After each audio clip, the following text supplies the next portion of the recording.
Bonjour ma Moti Family, j'espère que vous allez bien, que cette vidéo vous trouve en parfaite santé. Est-il toujours facile de pardonner? Dans la théorie, on le dit, il faut pardonner, il faut oublier, mais est-ce que les choses sont toujours évidentes dans la pratique? On va en parler dans Motif Time, bienvenue.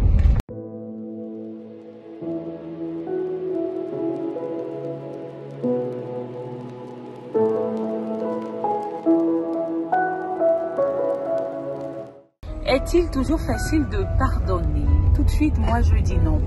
Moi je dis non parce que quand tu es victime, tu te rends compte que eh bien, les choses ne sont pas assez aisées.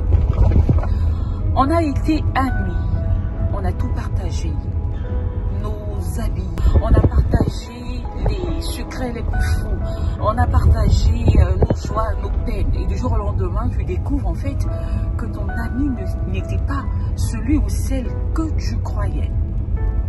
Trahison. On a été copain-copine dans une relation amoureuse. On a tout donné dans cette relation. Et un soir, sans te dire mot, celui ou celle que tu pensais aimer te lâche. On a été frères et sœurs, ou on est frères et sœurs, d'une même mère, d'un même père. Et tu te rends compte que ton frère, que ta sœur, t'a trahi, t'a blessé, t'a offensé, t'a insulté, t'a calomnié. Est-il toujours facile de pardonner? Non, je ne pense pas. Je ne pense pas parce que ça fait mal. Et aujourd'hui, je veux pleurer avec ceux qui pleurent d'une quelconque trahison. Je veux essayer de vivre en fait cette douleur que toutes ces personnes-là vivent. Parce que oui, en réalité, ce n'est pas facile de pardonner. Et je pense que autant que nous sommes, nous avons un jour été victimes de trahison. Autant que nous sommes. Peut-être à des degrés moindres, mais oui, je pense que chacun a vécu son lot de trahison. Je suis venue dire à quelqu'un au travers de cette vidéo aujourd'hui, on n'a pas le choix. On doit pardonner. On doit pardonner pour notre propre santé.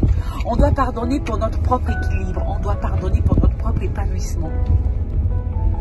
Et qui d'autre que le Seigneur Jésus est capable de nous donner la force et la capacité de pardonner? Lui seul.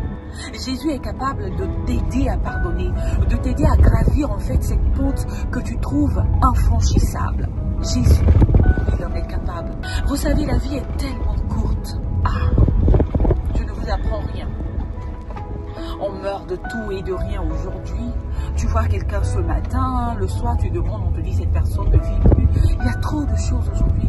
Et nous sommes dans une situation assez délicate en Côte d'Ivoire et à cause des élections présidentielles, mais aussi partout dans le monde à cause de la pandémie à coronavirus. Donc je pense que ce sont toutes ces choses-là qui doivent nous interpeller à faire profil bas et à pardonner pendant qu'il est encore temps. N'est-ce pas que Christ nous pardonne chaque jour? Hein? Nous ne sommes pas exempts de péché, exempts de calomnie, exempts de méchanceté. Mais Christ nous pardonne. C'est justement pour ça que nous sommes en vie. Et c'est justement pour ça que tu peux suivre cette vidéo. Parce que Christ t'a pardonné de tes fautes d'hier. Alors pourquoi tu n'arrives pas à pardonner? Pourquoi tu n'arrives pas à oublier? Tu n'es pas obligé d'avoir la même relation avec cette personne-là. Non, tu n'es pas obligé. Mais tu es obligé de pardonner. Tu es obligé de te libérer. Pleure si tu veux. Crie si tu veux. Je ne sais pas. Parle pour te libérer. Mais pardonne, je t'en supplie. C'est vrai que je suis en train de vous parler. Quelqu'un dira, c'est parce qu'elle n'a jamais vécu une situation comme la mienne qu'elle dit de pardonner. Ben, je t'assure. Je l'ai dit. Tous autant que nous sommes, nous avons une fois été trahis. Mais ça sert à quoi? D'avoir gros sur le cœur, de vivre avec l'amertume, de vivre avec la colère, de vivre avec, je ne sais pas, une dépression parce que juste quelqu'un t'a fait du mal. Pourtant, cette personne, elle évolue. Hein. Non, ça ne sert à rien. Moi, j'ai fini par comprendre. Alors, demande pardon pendant qu'il est encore temps. Et aussi, donne du pardon pendant que tu peux. Je vous aime, ma Jésus, encore plus. On se retrouve très bientôt avec le même plaisir. Merci de partager la vidéo et surtout, merci de vous abonner sur nos différentes plateformes, Facebook, YouTube, Instagram. Je vous aime, ma Jésus, encore plus. À très bientôt et surtout, prions pour la Côte d'Ivoire. Bye bye.